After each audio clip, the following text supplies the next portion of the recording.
Mind the culture. Mind your Culture culture. in My your culture. mind. Culture in Culture mind. and mind. This is the podcast for the culture. Hi, and welcome to another episode of Mind Culture Podcast. Today we have Olivia Mitterheumer and Farah Deen from the collective Potpourri, the initiator of one of the biggest street events in Europe, Flavorama.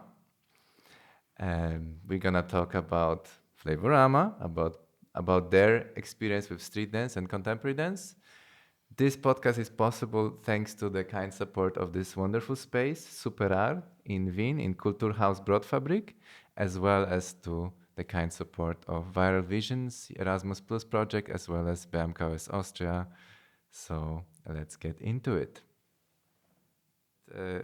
I think the art, or at least the kind of art that I like, which is like the contemporary dance, especially, and also street dance. But I also think the contemporary dance is like what's presented on stage, and this I find very elitist and alienating for the general public, for the young people that I would like to go to see what we are doing, but they're maybe not so interested. So, it was pandemic.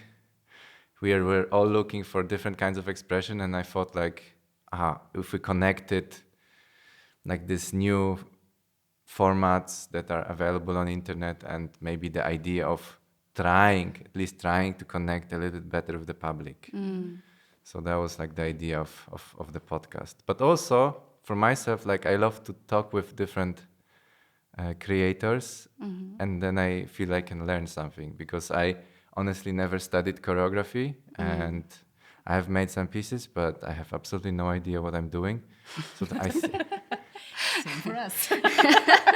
So we have something in common now. yeah, the more I listen to people like you, the more maybe I can learn something. The ones who did the education in university. Right, you also, did you do? You did. No, I mean, we studied, but not Yeah. dance. So it was all learning by doing in a way. Yeah. Yeah, I studied business and law in university after I did hotel management. But my first RD school was a gymnasium. So 8 years I had a focus on dance, and we had to learn how to choreograph pieces, but it was really like in a school format. But still, the teachers were like traveling with us to London to learn Laban notation, and like we went to the Laban Center, for example. So we had this was like my first contact with dance in schools. Wow, but this is like uber amazing. Like that was always my dream, to go to London. When I was a kid, doing ballet classes. Yeah. But my parents never let me. So let's just forget about London for a while. Trauma. Yeah, I wanted to be a ballet dancer, but yeah, then it didn't work out. But you did ballet classes? Yeah, like behind after school ballet classes, so like never really professional. Like I mean, I know that the gymnasium is not professional, like, but it's still like you feel like you belong to the scene, and you're gonna become an artist. But no, I was the absolutely opposite, like just hobby, just dream, but gotta stay doing maths as good as you can, and other subject. So, but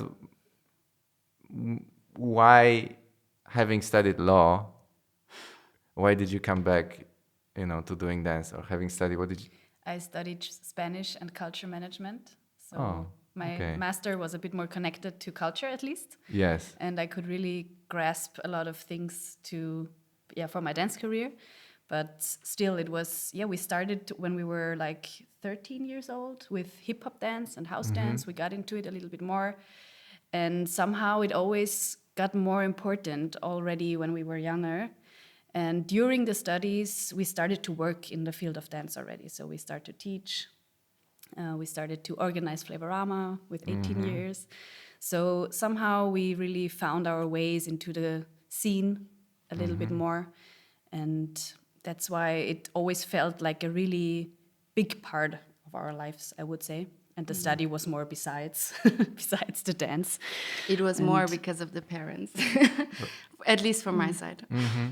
Yeah, it was just a societal thing, I guess. You know, you always think there are some expectations from outside put on you, and you try to fit in. Of course, it's normal, and so that's why you really want to finish your studies, and that's what we did. And then we worked. We had a normal 9-to-5 job, and at first, but always besides, worked in dance and learned a lot and traveled. So yeah, and in a way, yeah, the time has come to say now is the time to to really just do cut this, everything yeah. else and to just do this, and you feel safe enough to really live from it. Yeah. Yeah, I mean, it is possible to live from it, especially in Austria. So congratulations Thanks. for being here, also for sticking to it, because a lot of people drop out. You know, they have passion and just Yeah. like think, I'm not gonna make it, and then they don't do it. But you do it. Tell me about your maybe biggest initiative so far, which is the Flavorama. How did it? Because on the website it says one of the biggest street dance festivals in the world. I'm probably paraphrasing it wrong, but the idea is there. So you said you were 18. Like, did you plan of making one of the biggest festivals in the world? Actually, no. It was never our plan to be the biggest or the greatest or whatever. It was really just a vision that we had when we were young, and we were traveling a lot to, especially Germany, to Munich and Paris, and we got to know the hip hop and house scene much better, and we were so hooked by it. And back in Austria, we were hanging out with a lot of b-boys and the rapper community, actually, Romania. So we were like seeing them organizing b-boy events, breaking battles. And then we just thought, okay, we need to do something like we saw abroad in Austria. And that's how we just came up with the idea that we want to do a stand-up battle with the styles house and hip-hop, because we were three women who were dancers at that time. So we just wanted to do the same thing what we saw outside of Austria in Austria, and we wanted to do it on that high level because, in Austria there were almost no hip hop and house dancers. So, of course, the level is different if there is a bigger community in another city, and that's why we came up from the first year on with the idea that we invite people from outside. And I think this was very important as a concept also, that we still keep this, that we have some invited guests that are on a really high level. And then, this makes the scene in Austria grow also, because you have role models, you have people to look up, you have people you want to battle. That's why some dancers come to Flavorama to compete against them. So in 13 years, like you contributed to development of Austrian street scene, you would say, because like if you have like such a massive event, then it for sure like inspires a lot of exchange, like you said. I mean, that's beautiful. Like coming up with something like this at the age of 18, I think that's quite something, right? Yeah, but now when we look back to it, we really say that it was a very good time, age-wise, to start, because you have a very free mind, I would say, and it was, naive is a negative word in a way, but it was good, you know, We were naive. We just Also. dropped into it, you know, and it was very good to come out of school, to be curious, to not know everything that is out there, and that was a very good age to start a passion and a project. Yeah. So are you, reminiscing a little bit this state of mind of being naive? Because I have to say myself, like I sometimes, I wish I didn't know the things that I know today sometimes. Good question. A little bit, I would say. But I think now, as we are since a few years also going into the choreography world, which is also still pretty new for us, in the theater context at least, I think we are still pretty free and pretty naive, if we want to call it like that, because we just follow the flow, and we work very intuitively when it comes to body language, because we obviously didn't do any university or we didn't have choreographical education. So still, in a way, there is this curiosity in mind that we follow, I would say. Tell me a little bit about the event still. Like, what does it take to organize an event on that scale? And maybe what are the hurdles? What are the what does it give to you back? And what do you have to overcome to organize an event on such a scale? Like, because I imagine, like, are you still 3 people? Are you a bigger team now? How does it work? Like, if I wanted to just make an event like you're doing, how does it work? So we are not the same people as we were in the beginning, but we are now 3 women who are like on the main board and who would work the whole year long, or how do you say? And then there is 2 more who also are in the main team, I would say, who would get tasks from us all over the year. And then, of course, during the event, there is a lot of people helping us to do it. But in general, of course, over the years, you get a lot of stones in your way all the time. You have to handle cliches. You have to talk with sponsors and with a lot of, especially people from the older generation who don't know what the culture means, what hip hop and house is. They just think it's like, people tag all the walls, people would spray graffitis everywhere, people would take a lot of drugs, all of these cliches, which are, of course, in a way understandable concerning the roots, but still, this is like the main thing that you shouldn't give up. Like you really have to find your motivation every time, and I think the main thing what pays back is really the event itself and the feedback and the vibe at the event.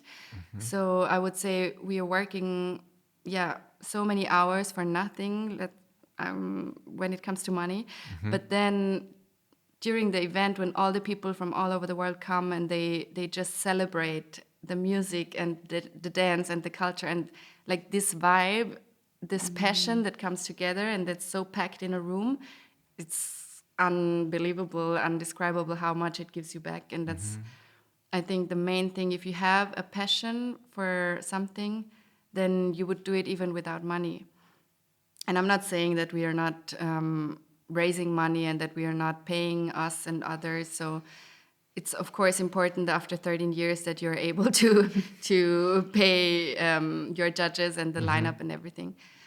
But yeah, there are a lot of stories of us struggling during the event. Also within the team, of course, you have to always balance different opinions. You have to discuss a lot. You have to be open-minded.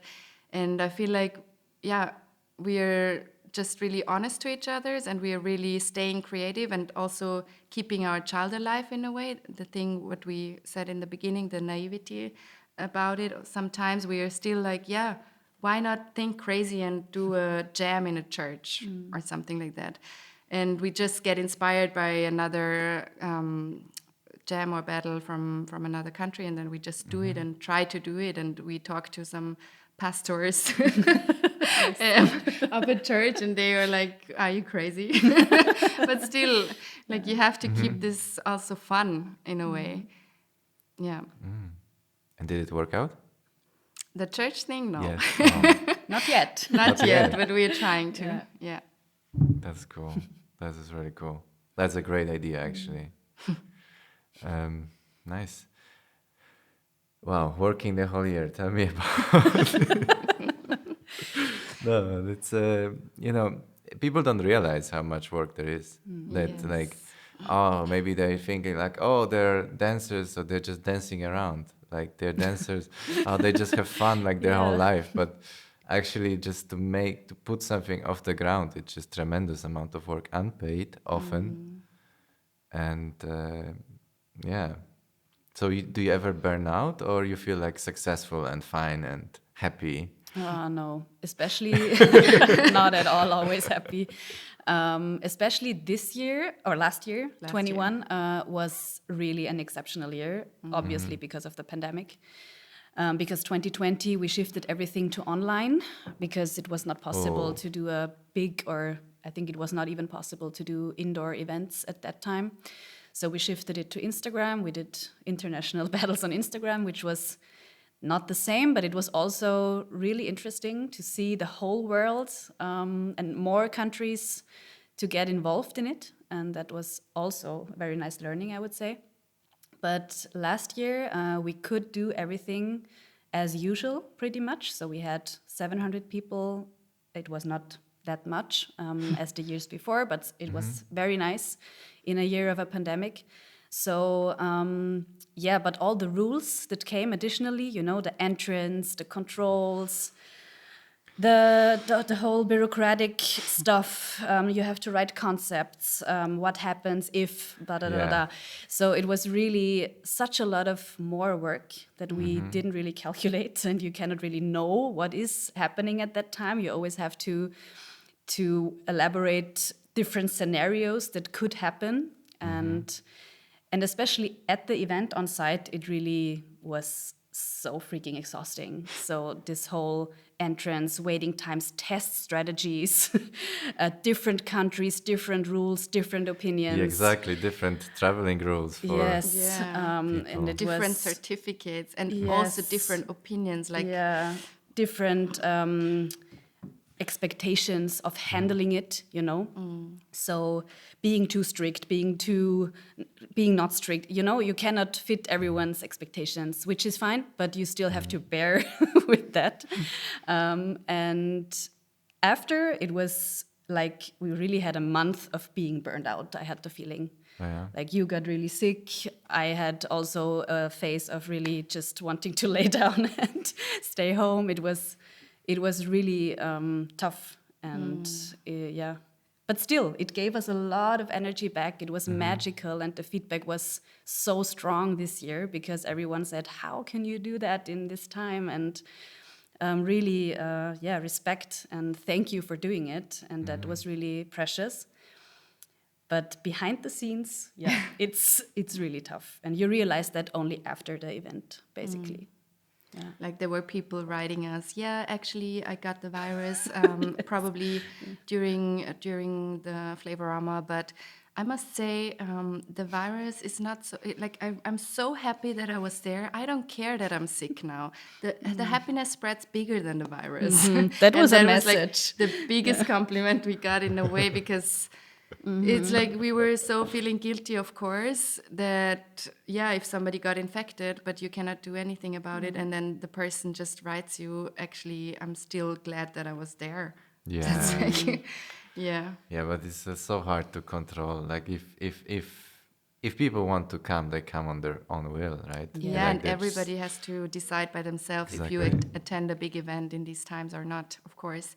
But still, you, as an organizer, you want everybody to be safe. You want everybody to stay healthy. You do a lot for that, and then in the end, you cannot control it, as you said. Wow. And I only know the story from the perspective of choreography, which is like 1 million shows. I mean, not, we didn't have so many, but like almost all the shows being postponed and then cancelled. Like first postponed, and then cancelled. Like it was like a crazy time, but very traumatic at the end, because like first you just, I don't know, I experienced this thing where it's like first year I was like, I keep on, I hold on, I keep on doing creative things, and then it keeps on going. It just keeps on going, and like at some point it becomes this, like this feeling of laying in bed, just wanting to do nothing. I can relate to that. So it's really, I think it's the whole cultural sector, and it's not because we are lazy. No. For sure not. It's just sucking our opposite. energy. Like you, at one point, you're just like empty. Yeah, it's a lack of perspective at some point. So About the event, how do you manage to get so many people involved? Like, what is it? Is it this? Like, what is the attractive thing of the event that brings people in? Except of you and your Yes. personality. I would say, as I said before, the concept from the beginning, like that we have invited guests, that already brings a certain amount of level, I would say. So for dancers who are really, really into competitions and battling, they want to either see those stars, I would say, or they want to compete against them, or they just get attracted by the lineup. Let's say it's like if you organize a music festival and then there is a huge lineup of nice musicians, and of course also the DJ, the whole lineup, the hosts, the judges, everything is so important, and I think we take care a lot about that. That those people are also having like a good vibe, and yeah, actually they create with us together the team. And I think that what we got as a main feedback from these years is that the vibe during the event is so family-like. And I feel like the whole community that comes puts their ego away a little bit, and we really connect. It sounds so, I don't know, kitschy, but it's really like people come together for the community and for sharing the love of dance, and you can feel it during the event. Like people help each others out. Even the biggest star who gets a lot of money normally to get uh, to fly in, and like, yeah, we have one artist, I will never forget that. He's like such a star, and he just helped us in the middle of the night to carry out all the garbage and to help cleaning up the space, you know. And these kind of situations are very special, and people feel this if people help each others out. And this, of course, comes not only from us as organizers, but also from the whole team, and how people approach each others, and then this vibe is created. And that's, I think, the main special thing about Flavorama, that it's, yeah, really a family event in a way, and people are so happy to come and meet everyone again. It's really a thing to travel also to Salzburg and to experience it together. Speaking of, just stay in this street dance, let's say street dance area. I'm wondering, what are the perspective? Because you say battle, you say, I don't know. You just tell me. Like, what are the perspective for making your living with street dance? Like, if I let's say I love, to do, I don't know, house or new style hip hop. Like, what are my options? Like, how does one survive? That's a very good question, and I think there is not the one answer to it. There are so many options, and there is, of course, the usual options that like teaching, performing, which is a bit tough but growing now because there is a certain trend we hear that is coming. That also street dance styles are coming more and more into theater and into new contexts and performance contexts. So you can teach, you can perform, and you can organize events, which is a hassle, money-wise especially. But also, that's what we always tell. You can also use, especially in Austria, we have a very good infrastructure when it comes to funding and sponsorships and all that. So we have really a privileged situation here.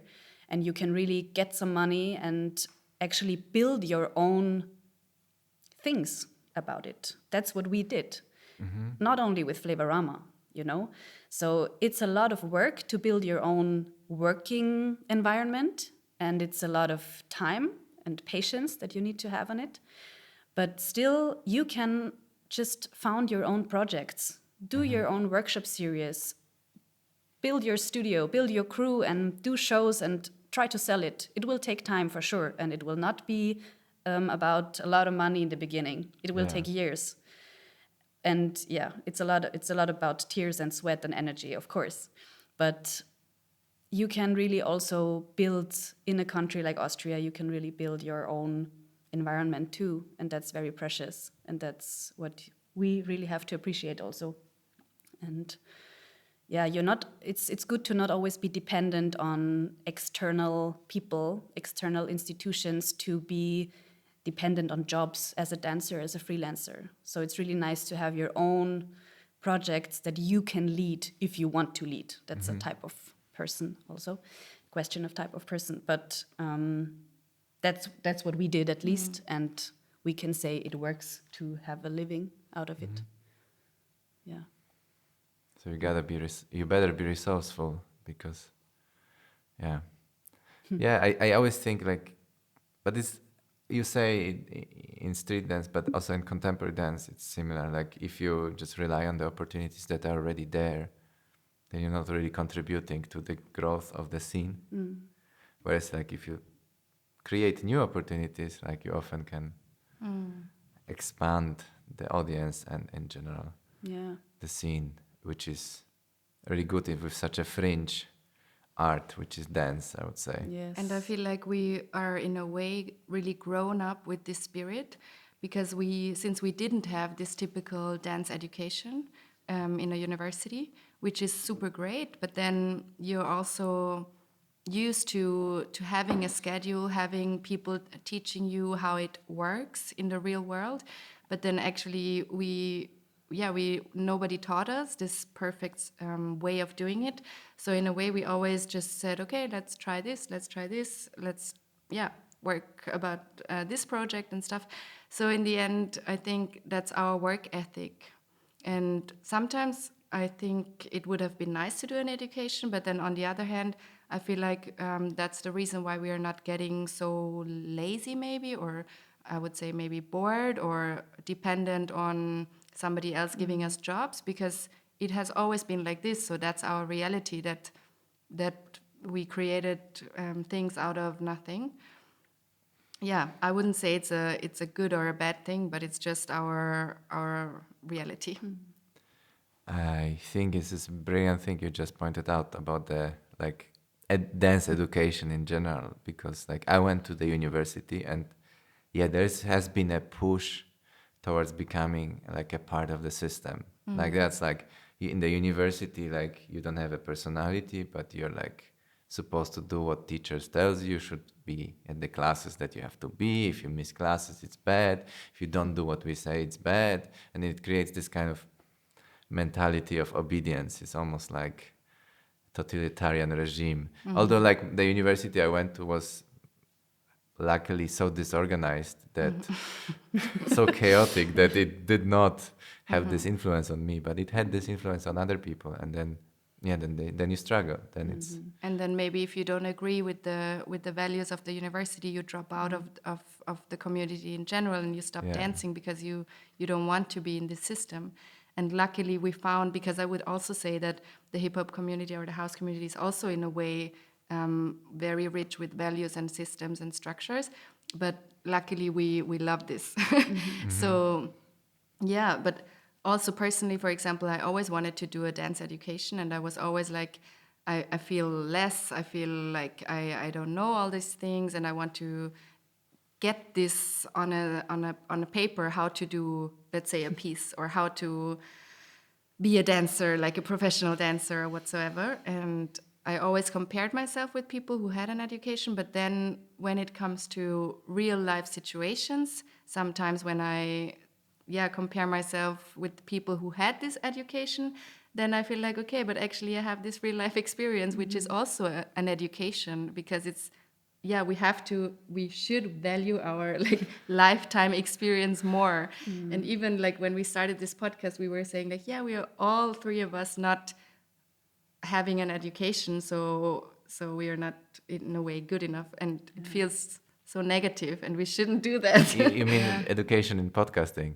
Or no, education like dance education in university or something like that. And also what we try to do in the last years is, when someone asks us, do you have a dance education? Usually we would automatically say, no, we don't, but, and then explain ourselves. But actually we said it's so important how you communicate also about yourself. And that's why we try always now to say, I didn't do university, but yes, I have an education. I traveled through the whole world. I did a lot of workshops with different people, with different institutions, and I did it by myself. I organized it by myself. And this is just a different way of education. It's not part of the system we live in. It doesn't have this reputation maybe, because our system works with institutionalized education, especially in Europe.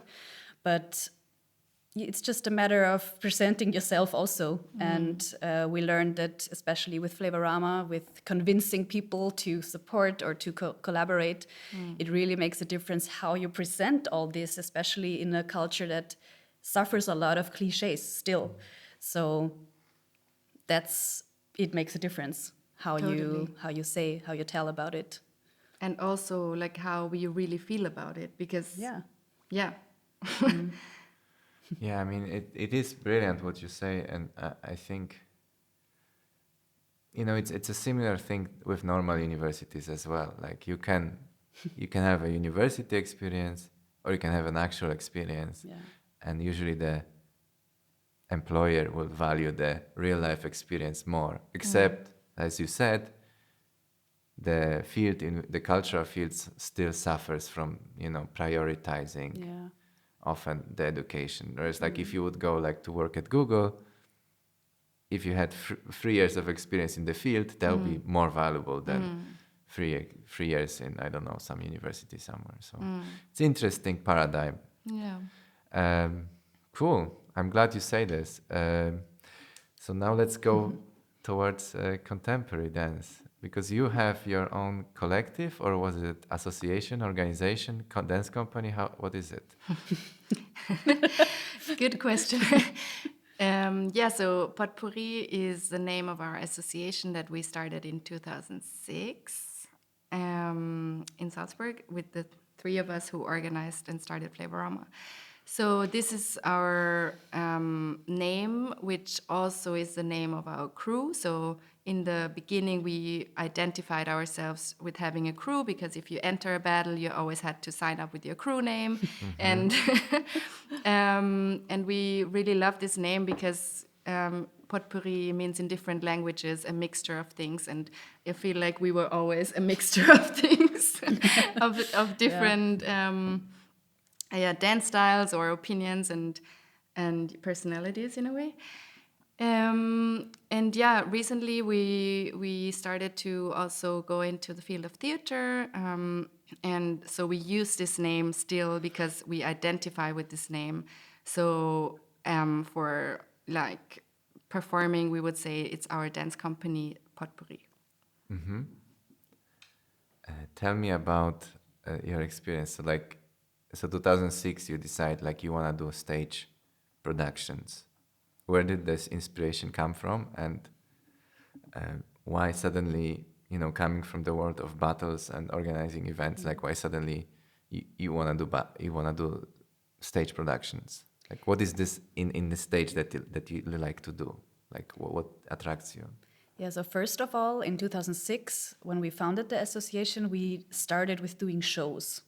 So it was more the inspiration of traveling to battles where also sometimes show contests took place, where you could just present a 5-minute show and there was a winner. So we traveled to show contests as well, not only battles back then. Sorry, can you just tell me a little bit what is a show in urban dance scene? Because I'm so curious. It's a short piece, let's say, like from 3 to 10 minutes, and it's more frontal, it's more front orientated when it comes to spacing, and more entertainment. Yeah. It's really more about showing your skills, showing your best moves, showing your entertainment phase. It's more a lot of synchronized movements, synchronized it's more choreography. commercial in a way. Yeah. But also we were not performing in so many commercial contexts. We were more performing at jams and battles as a showcase in between, like as a entertainment thing in between. Yeah. Right. Yeah. But also we then use these shows to perform at companies' Christmas parties as an entertainment in between. Okay, so Or it's like also like a circus show, like a short thing Yeah. that has some kind of beginning and the end, and it's also like has some kind of funny things, maybe some kind of slightly dramatic things, some kind of showing off your skills, basically. Yeah. Yeah. But it's not Yeah. very deep. No. No. Like there is it's more movement after movement, and it's more nice, entertaining, thriving music, very crowd pleasing, and no big research done. I mean, yeah. So how do you got from this to doing something deep?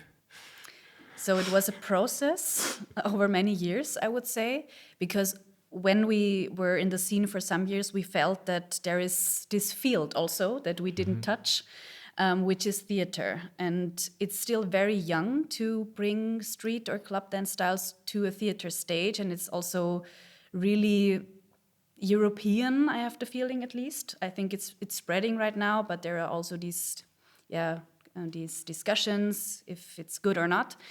But in a way, we saw theater shows also at some festivals. Some events started to implement a theater column in a way to also showcase theater works in street and club dances. And then we also started to work with a company or with different companies some years ago to really also get in there as performers, which is a total different field than to just perform for a show where you have to move your face and be powerful and stuff like that. So it's just a really different field as a dancer to go into performance and improvisation and all that. But after having some jobs with companies and really starting to get involved into theater productions, we somehow had the feeling, okay, now is the time, and now we have the feeling that we have enough experience to try out ourselves and our own production, our own creation. And we started with shorter pieces, like 20, 30 minutes, 2 or 3 years ago. And then last year, we finally decided to really get into a full-length piece, and that's what we did. And next week we have the premiere, hopefully. Yes. Where? In Salzburg at AG Kultur, after postponing 100 times from Brut, Vienna, and Salzburg. So now is the Nice. time. Yeah, it's awesome. Like, I hope this podcast will be published before that, so we can Nice. we can mention this. Awesome. So what is the difference? So how I understand, I have a little experience in breaking for a few years, but I have the feeling that street dance performativity, battle kind of performativity, is maybe a little bit about being very strong and very confident, whereas like being on stage is maybe a larger spectrum of different emotions that you can show. But I wonder what is the difference for you? Like what is the thing that you are gaining from having this experience of making shows? Or You mean the difference also? When yeah, it like comes to- what is the difference between like, because I have this thing, like I've been, let's put it like this, I've been working with dancers from that are more originating from breakdance, and they tend to struggle with expressing a bigger variety of states, whereas then I work with, or myself, I work with people who have more experience in contemporary, but then they struggle with maybe some kind of clarity or some kind of work ethic. So I'm wondering, what are the differences between like the more academic contemporary dance world and versus like the urban dance as you know it? So for me personally, I have never been such a battle person. Like I would enter battles, just because it's also like a thing you do when you go to a jam or an event. But I was never really good at showcasing myself in 30 seconds and being like really precise and showing the best moves I have in like 30 seconds or 1 minute. And I feel like the world of theater really, really grabs me because I'm more able to express myself in my varieties of emotions, because I feel like you can really dive into a story. You can dive into, showing yourself from different facets, from different ways. Everybody has different personalities in a way. So this, for me personally, is the thing why I love theater and why I love to research and to nerd around about details and how, I don't know, how in so many different ways you can just walk, like, or stand, or like how your presence affects the audience, what difference it makes if there is one person on stage or two or three, or all of these things are so new to me, and it inspires me so much, and I really love to talk about it, to nerd around about it. And I think it inspires me so much because it's so much the opposite of what I used to have, the showing off and the just showing your skills, and actually put a mask on yourself and you're having your battle personality. And I mean, there are some dancers in battle context that could really open up their heart and be very vulnerable and show like the deepest inner thing comes out, especially when if you see a crump battle, for example. But I feel like there is so much more to express, and that's why it drives me so much into the theater world. And that's it actually. And also what we analyzed in the last years is that we often thought about ourselves, as we started with the more entertaining shows back then, that we actually judged these shows ourselves as lower than a theater piece, for example. We always said, the shows that we did, they were nice and they were cute in a way, but it was not about an artistic approach, which is true in a way. But actually, right now, just from my perspective, when I am now choreographing something for a theater context, I really start to see the advantage or the richness of this, what we did in the past. Because when you do such a show, which is very compressed in 5 minutes and very energetic and very precise also, it's a total different view of movement, a total different approach to movement and also to music. It's very music driven. And you can really use these factors and these facets also for the theater. You just have to adapt it and to research and to dig deeper into it, how you want to use it and why you want to use certain tools. But for me now, I really see this choreographing a precise and synchronized choreo also as an extra skill that not everybody has, especially in the contemporary context, I feel. And also the rhythm part is a huge topic that you can open. Being able to listen to music. Yes, and all these things, for me, I don't say that everything is like that, not at all, but often when I watch contemporary pieces, I miss the facet of musicality, rhythm, and all that.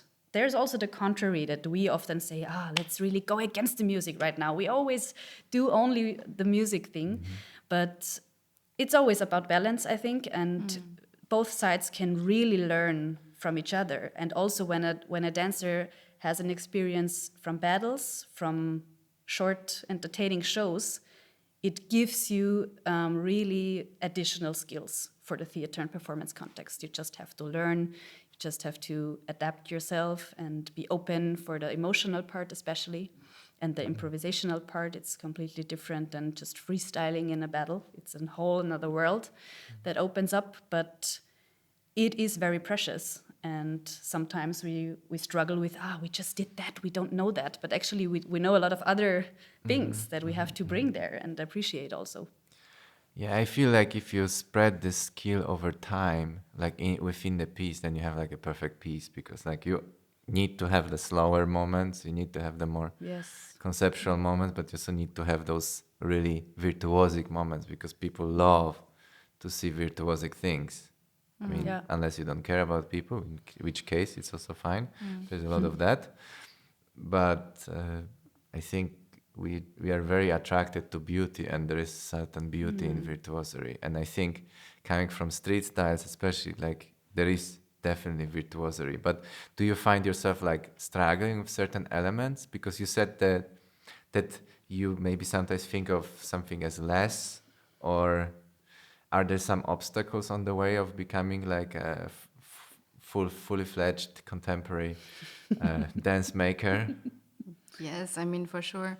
And I also feel like we haven't arrived at all because there is so much to learn, and it's yeah, so much history also that we want to respect and that we want to learn first and then try to judge it. I mean, we always judge it also from a very subjective way, and we know we're coming from this corner. So, but still, I'm so open to learn, and I'm so happy to get this new inspiration again, because this is what drives us, I think, learning new things.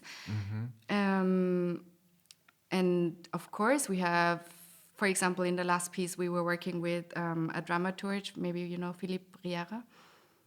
And yeah, we were, of course, discussing things like if we want to have a part without music, for example. It's like super simple. It's like, I think the basic part of a contemporary dancer to also start dancing without music. And yeah, there are just certain values that we had to discuss about, and it was super interesting. But yeah, I think it's baby steps we do, and it's baby steps that we have to acknowledge and be real about it. Like, the most important thing to me is to be real and to not fake it over, and to just go with the flow and with your intuition, because that's what we learn to do. But yeah, I think one hurdle or one step we can go further is, and that's also a critical thing, if we are allowed to deconstruct moves and to deconstruct the culture, and if we not allowed, but if we want to do this. But I'm very interested in also abstraction and in breaking it down, and not, just trying to find a new way of seeing the moves, and it's endless. Yeah, it's endless, but it's also really interesting because like I have a different experience than you. Like I started doing breaking after I did like all my ballet things, and then after I did all my contemporary things. So only after I was really fed up with contemporary and dance vocabulary in general, then I decided to start breaking. And then for me, like I never have this deep approach to it. Like I love it, I love to do it, I love to discover it, but I'm not like culturally bound to those to respect those traditions or the foundation steps or all these shenanigans that you probably have to do. So you have like a more weight to it, I imagine, because is it this like your main, the way you connect with dance, right? Yeah. And also we feel and we experience the more responsibility you take, be it organizing a festival or putting a choreography, a full-length piece on stage, within a dance that comes from an African diaspora. So it's a different field, obviously, and it brings a lot more weight to it, as you say. So we figured that we really have to, we experienced also that we just have to really be careful about it and to really care about the culture and to dig much deeper into it. And this is hard, of course, because we grew up in Europe, we were socialized here in Europe, and it's a total different life reality also that we have. But the dance comes from a whole nother context, and we may never really be able to feel the origin of it, because we were not there when it was created. But we live from this culture in a way, and that brings up a lot more questions and topics also. And it's a lot of responsibility that you have to And be aware of. it's so precious, and we are so aware of the roots and of the history, and that's why it also it's such a big question if we feel like it's the right thing to also experiment with the culture, with the moves, and yeah, it's heavy. We question ourselves all the time, and maybe it feels like weird from an outside perspective, but I so feel the responsibility, and I so feel that I want to still keep it precious and still keep it real, so people know where it comes from and what it is, but then being able to also be free on the other side and to look at it from a playful way and to be able to move it further, because we are not in the 70s or 80s anymore. So yeah, it's just, I think, a thing of being aware and knowing your history and knowing what you do to it, and really being conscious about it, and not just using it as because it's like nice and because it's trendy and because it looks good, and that's it. Like being respectful about it, and that's the hard thing, because yeah, you question yourself all the time if you're true to yourself. But that puts you on a big disadvantage in relationship to other performance-based artists that are coming from the, let's say, more whether contemporary field or visual arts field. Like, there's a lot of people which with like the domain of fake it till you make it, just copy and take everything, you know, recycle whatever, and then suddenly you have like this whole responsibility that you have to take care of, but only you know that you have to take care of. Like if you suddenly entering the, you know, as I said, performance arts context, like this thing makes sense conceptually, but there's so many artists that don't care at all about those things. So don't you feel like this is gonna hold you back?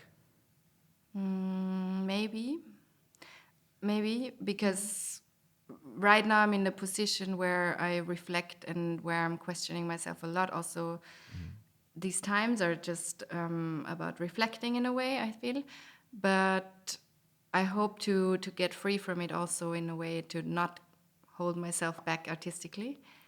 But isn't this like once you establish the Flavorama, once you've been doing it for so many years, you know, honestly, like I mean, you have to be free at certain point. You know, you already contributed so much to the culture. You're not like suddenly, you know, like just coming out of the street and like just your first encounter with this culture is like just to break it down, but you actually have lived it and for so many years. And isn't it time to just be free after having contributed so much? I think it makes sense when people say it also, and also I know that I contributed a lot to the culture with organizing it, with helping, with traveling also, and still staying curious, and still reading and researching a lot about it. But yeah, to a certain degree, it's still there. It's still there, the question, and I don't know if it will go away, but the responsibility, the feeling of we're going somewhere new with this, and it's not just us, of course. There's this trend also in, let's say, like you said, in Europe, because in Paris, for example, the scene is really huge with street and club styles in theater. There's a lot of companies doing it already, and in Germany as well. But that's just the status right now. Maybe next year I would say something else. But I also think it's not necessarily about being free or not free or limited. I would say I don't feel limited about this topic, just because it is a very heavy topic coming with it. I would rather say it really, because you said we did that and we established Flavorama for real, and we didn't really, it was just really authentic, I would say. But right now, this heavy topic being more and more present, and which is really good, I think it's just also a chance to learn and to grow in the artistic field that we are moving. So I really see it there are a lot of disadvantages structurally. I think this is another endless topic, but I think we really still live in a very privileged country. We have a lot of opportunities, and we still have to learn how to listen, how to be aware, and how to be respectful with it. And I think that's the main component. And I think this gives us a lot of opportunities also on the other hand, because if there are people who take the responsibility, like I would say we do, with doing certain things and putting certain things also on stage and present it to a wider audience, it is heavy on the one hand, but actually it makes you special because you move things, and you can move maybe a bit more than in another context because it is more heavy. And you have to choose, do you want to take the responsibility or not? And I think we chose, and we automatically came there in a way, and we realized that it's much more heavy than we thought in the beginning. So the naivety got away a little bit, but... And it's not just about, like you said, feeling special about it, that we do it now and that we come from this real background and now we can represent it in a real way, let's say.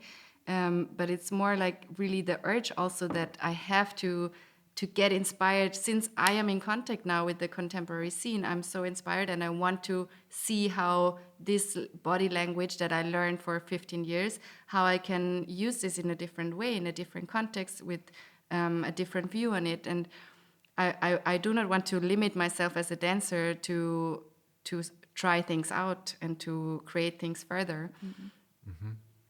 Yeah, that's really important, because also, like, I'm sorry to say that, like, I have our company is also kind of street mixed, yeah, like we are contemporary dance, but it's very deconstructed. It's very what you would call abstract, but still, anytime I would mention that we have any kind of connection with urban dance, like they would just immediately classify as that's an urban dance company. Like I'm talking curators. Like there's a lot of people just in this field of performing arts that just have no idea about like the subtle differences or any kind of differences, and they just immediately like put you in the box. And I think as an artist that is really trying to do something new, something like artistic, like it's really it's almost painful to just like suddenly just being given this box, you know, because of other people not having an idea. So I think it is good that you voice anytime you can, like the differences between things and where things come from and what is the difference of this approach versus that approach. I think this is the big job that we have as urban dance creators. But yeah, this just to connect to what you said before, this feeling of being held back, like, because as I said, like I started later with everything. Like I don't have this at all. I don't have this at all because I also am from Poland and I grew up in a little bit of fucked up environment. So like I feel like I don't know, like maybe it's this difference, but it's really like, if I had the access to breakdance as a child, I would do breakdance, and it would feel absolutely normal and natural. That's what I think. But do you use breaking now in your pieces, and you're put in a box as a street dance or company? And like, are you aware of the responsibility, or do you feel like do you have a responsibility also to take it on stage, or is it not really there? I'm just interested in the virtuosity, and like I've been dealing with this virtuosity like my whole life with ballet first. So that's a certain kind of virtuosity. Breakdance is very similar to ballet in the way that there is a body tone and there's lines and there are turns and there are jumps. Like and you're always on your toes. It's almost like, I mean, some people will find it heretic, but it's very similar in the way you use your body. So it's just a different.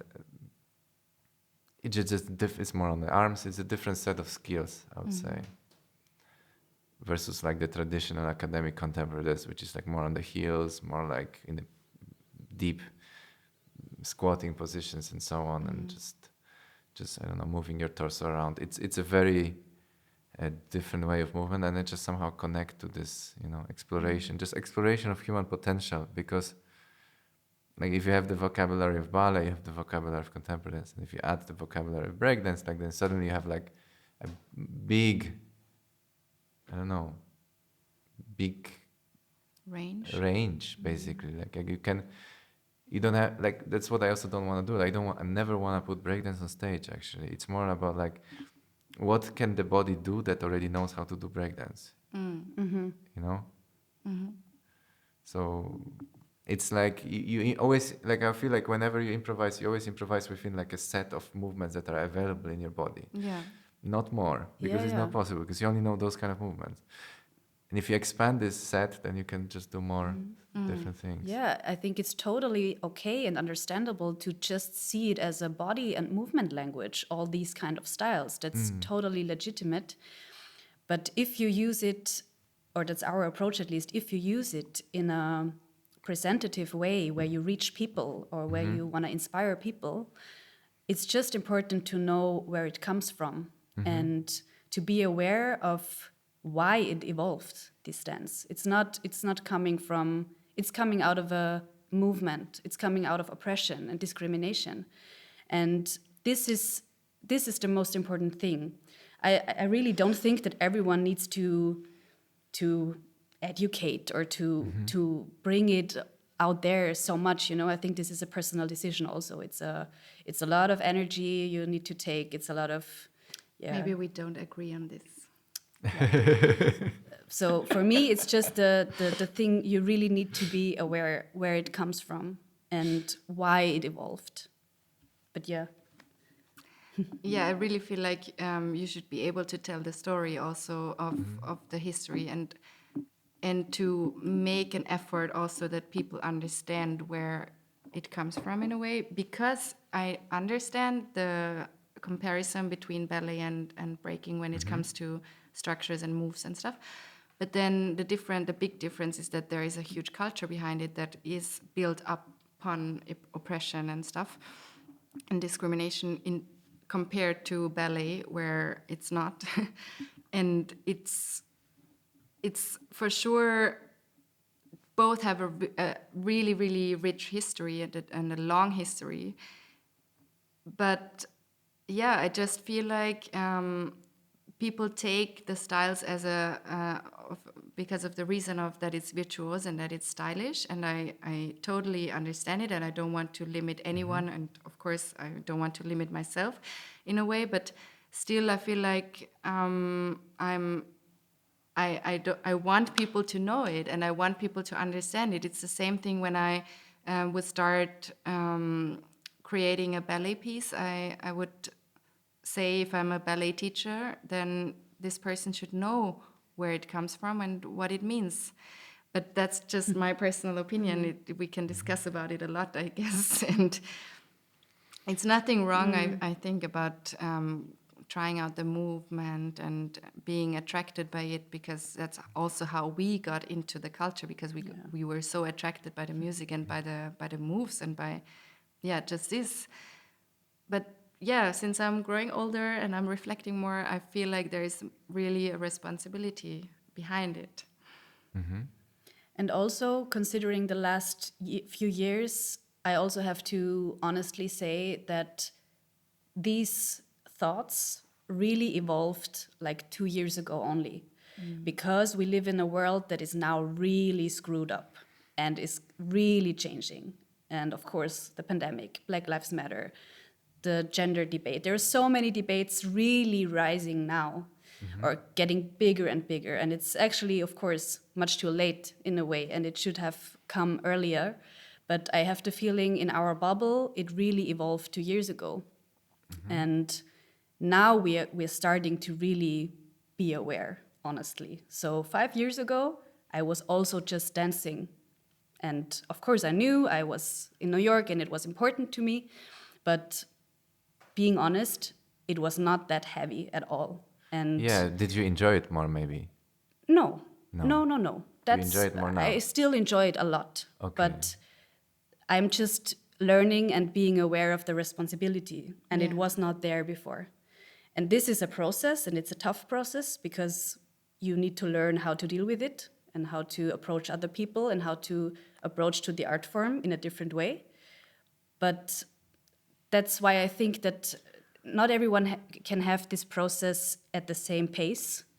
And I think it's coming and coming. And the more people talk about it, as we do now, and the more people exchange about the importance of talking about it and giving it to other people and telling about it and telling about the history, the more it will change. So Okay, I have a question to you, because I'm also like I'm aware of all these narratives, but I'm just one. I come from Poland. I grew up Catholic.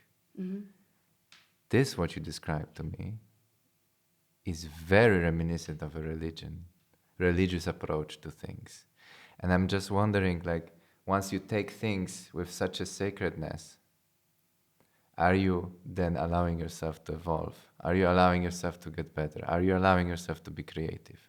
Because suddenly, like, if the things become important, and this is coming from this is because of this, and therefore I feel bad or I feel good, therefore I represent this, doesn't limit you as an artist, you as a person, you as being able to actually express yourself. It's a question you don't have to answer, but I've had those. Let's say I'm aware of those narratives, and also I'm aware of, like, just growing up as a Catholic. Yeah. It's very similar.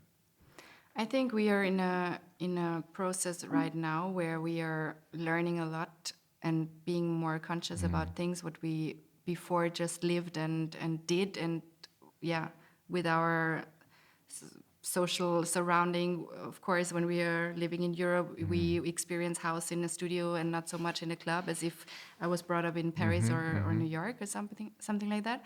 And I feel like in the last, like she just said, in the last 2 years, we get approached more, and we get more people saying, you are not allowed to do this, you're not allowed Right. to, or things like that. But I feel like it's legit, Okay. because there has been so much of wrongdoing and of not knowing. And just, that's like my personal opinion, that it's like a process of getting to know it, but then also freeing yourself from being stuck into, let's say, one system again. And yeah, I know what you mean with being, and I'm also like very critical when it comes to religious topics and religious, like putting yourself into a narrative and into a box, and you just have to live like this, and this is good and this is bad if you do this. But I think it's just a process of handling it and dealing with it, and that's the thing. I feel a little stuck now, and I feel like I have to free myself, but I feel like it's also important to go through this. and you will grow in the end. And to grow and not ignore it, and not just be like, I know my truth is the only truth, and that's how I was brought up, because I'm sure we are brought up in a very, Austrian way, European way. We have this Eurocentric view on everything, whatever, if it stands or science or whatever. And there has been so much also with social media and with being able to have so much information in a short term. There has been so much information overload, and you have to process it. It's not able to read one post or listen to one podcast and then think you know the world. I mean, it's a process of life. So I feel like we are going through this right now, and it's okay. And in the end, it's a seed, and it's there, and we will grow out of it. And to dare to step into the discourse. This is the first thing Yes, of that we course. did, in a way. And to be in the discourse now for some years or decades, I don't know. To question yourself, and to yeah. be able to say, okay, actually, we did this wrong, or we feel like now that this is like actually not so good what we did in the last years. And I think that's the way we all grow. So it's now 12 o'clock. If we are okay for the last 5 minutes, we can do 5 more minutes. Yeah. And then we're gonna end it. Yes. And then I'm gonna make intro after. Intro. Yeah. Okay. Okay, so my last question to you would be, if you, knowing your own history, like if some people look up to you, some young maybe dancers or young makers, would you be able to give them some kind of advice? For sure. Yes. Well, I would say if you're young within the culture, you mean, or in general? People who look up to us. I feel like you should just be able to follow your intuition and to really do what you love and to really just go for it and try things out also in a naive way and try to, yeah, even if you don't know anything or everything in the beginning and you're not an expert or professional yet, just try it out and then you will fall down and you will hurt your nose, but then at one point you will grow from it. And yeah, to keep the motivation, because that's the main thing. We always inspired each other, as we were always a team, so working together is so much easier than working alone also. And I would say grab a partner and just go for it. And I would also say to a young person, try to not always be the consumer, but also be the initiator. Because I think if you dare to be an initiator, you really start to question things differently. You start to reflect in another way. You take a certain responsibility, which is not always the right thing, maybe, but you really grow because you see things different and you move things by yourself. And I think this is very enriching for every person. And yeah. Yeah, that's amazing.